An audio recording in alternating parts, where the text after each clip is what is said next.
Xiao Tong is a Chinese actor, singer and host. In 2025, he starred in Back for You. He graduated from Beijing Dance Academy. His great singing and determination to succeed show he could become a big star in the entertainment industry. In 2020, he starred in The Twin Flower Legend. In 2019, he starred in Arc Life Season 2.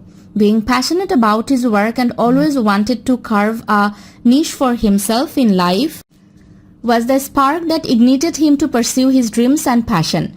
In 2017, he starred in Blue Sea Ambition. The same year, he also played Swan. His acting credits have earned him fame and recognition and a large number of fans who enjoy his work. In 2010, he starred in The Dream of Red Mansions. In 2021, he worked in movie The Fire Phoenix. His ease in front of the camera and the perfect portrayal of his character brought him instant recognition. In 2016, he worked in movie A Test, The Love Adventure.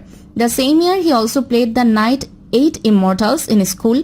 He displayed his wide range of acting skills in both the serious roles and dramatic roles equally.